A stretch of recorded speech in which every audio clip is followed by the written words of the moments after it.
Hello, this is Julian with Coffee Reviews, and today we'll be reviewing the Taypiplaya wash processed Bolivia from Mood Trap Coffee Roasters. And there's the bag right there. And Mood Trap, based out of Singapore. And they're a coffee roaster that's appeared on this channel on numerous occasions, including our review of the Maputo 51, a wash processed Ecuadorian coffee. And in addition to sending us a sample of that coffee, Mac also alerted us to Mood Trap's upcoming releases, including this Bolivian coffee, which definitely caught my interest as I very much enjoy reviewing Bolivian coffees. So I was fortunate enough to purchase both this and the natural processed Ethiopian coffee before they sold out. So I'm looking forward to discussing both of them, beginning with this one, as this right here is day 66.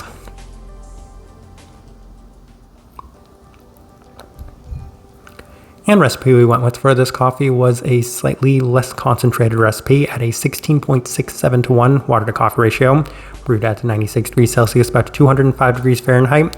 And I like this one best through the V60, which indicates a more medium fine grind. Roast profile for this coffee, Mood Trap once again is notorious for being one of the lighter roasting coffee roasters in the entirety of the world, and this one is on par with that trend, as this one is once again an extremely light coffee, and I could definitely say one of the lighter roasted coffees that we've reviewed this year by most standards and metrics.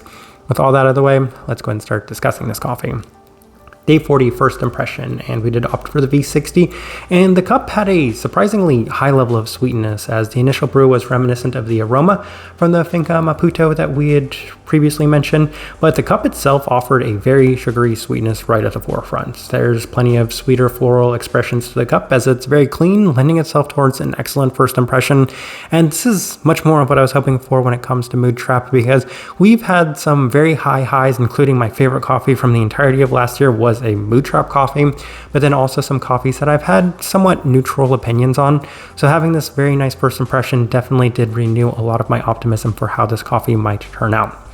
Day 43 through the Chemex, and it's a bit different from the initial impression, as it does have still some strong intensity, but a little less of the super floral impression, with the florality a slight bit more present and a bitterness this time around. The cup is a little bit more reminiscent of a traditional South American coffee with a lighter profile, but it is still quite nice, and that's to say that it is a little bit couture-like, which is something we'll get into a lot more throughout this review. Day 46 through the April brewer, and it's offering even more of the traditional South American couture profile, a bit of the honey and slight maple-like sweetness in a pretty textured sense, a bit bright in terms of the citric tones to it as well, but the cup has been pretty direct, very couture-like once again. We move on to day 49, as we opted for the V60 with some higher extraction adjustments in line with Mood Trap's suggested recipe. So we did lower the concentration of the coffee, and we did go pretty high on the temperatures, and there's a bit more intensity to it. It's a bit reminiscent of the earlier days, as there's nice consistency, but a much more pronounced fruit profile in line with the listed fruit punch. So this was actually better, but the reason we're going to go back is something we'll discuss a little bit more as we get to that. Day 52 through the Chemex with the same adjustments, and the cup is the best it's been to this point, with the initial experience a little bit more present in a sugary sense, with the florality also remaining pretty prominent. This time I would say that the cup was slightly reminiscent of marshmallows, as it had that very strong sugariness to it in that regard. Plenty of the couture-like experiences once again, as it has a maple and molasses-like darkness to it as well, so a lot of positives to take away as of this moment. Day 55 through the V60 with our standard recipe and a lower concentration, and this is the best it had been to this point, as it's been pretty consistent and sweet. This time it has more of the profiles reminiscent of that sweeter marshmallow-like tone with a lingering sugary sweetness. So I was getting a lot of really sweet aspects within this coffee, and I was very much enjoying those parts about it. Day 58 through the Chemex with the same adjustments, and the cup was a little bit more tame relative to some of the earlier experiences we'd had.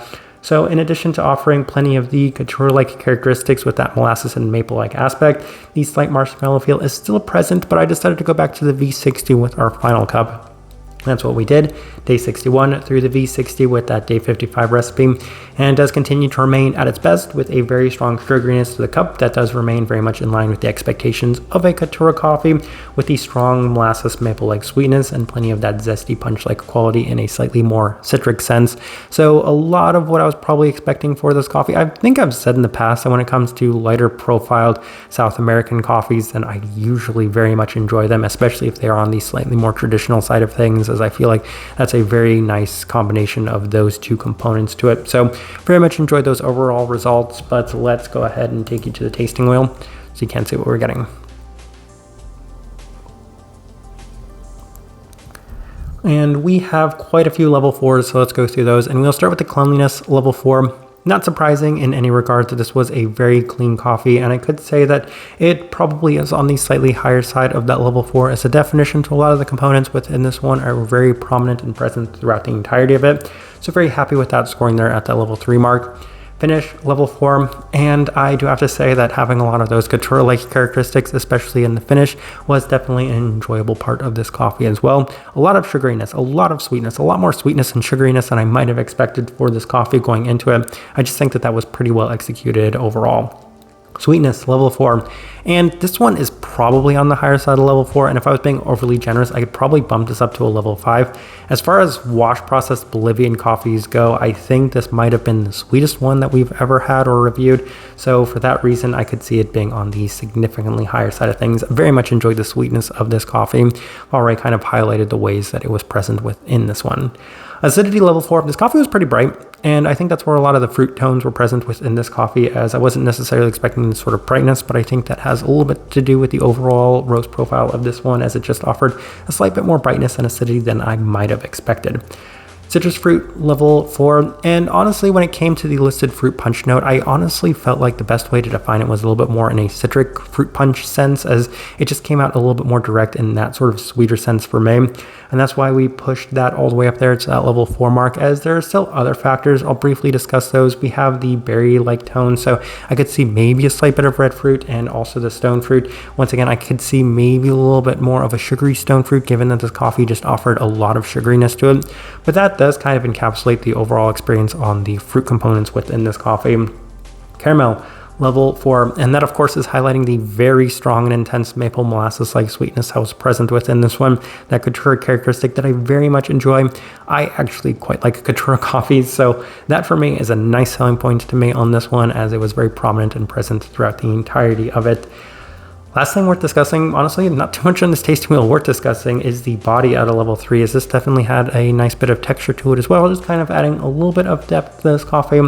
But as I'm looking at this tasting wheel, I definitely do think it's a pretty good representation of what I was getting from this coffee. All right, so my overall thoughts and impressions of this coffee, well, I've kind of already said it. I very much enjoyed it, and this is probably one of the more enjoyable wash processed Bolivian coffees, especially within the standard category that I've probably ever reviewed on this channel, though truth be told, we don't review too many because there are rarely too many Bolivian coffees from reputable coffee roasters that are available to be reviewed. So when I did see this one, it obviously caught my interest for so many reasons, and I'm very glad I did, because this kind of was one of the better experiences I've had from Mood Trap recently, as once again, they do have some very high highs, some very enjoyable coffees that I've had in the past, and this one was just, I wouldn't necessarily say on par with some of the very best that we've had, but I would definitely put it in the higher category for more enjoyable experiences I've had with this coffee roaster. The type of person I would suggest this coffee to, this is a couture coffee. If you like couture coffees, then I would definitely suggest this one, because it offered plenty of those characteristics, of course with that lighter profile to encapsulate that as well.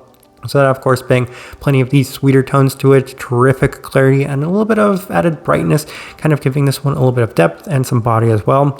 That's the best direction I can point somebody towards for this one, and also the best way I can leave this review. If you by chance had an opportunity to try this coffee, I'd love to know your thoughts and impressions of it as well. If you're enjoying the content, give this video a like, subscribe if you're not already subscribed. This right here has been a review of the Taypiplaya Wash Processed Bolivia from Mood Trap Coffee Roasters. Thank you for watching.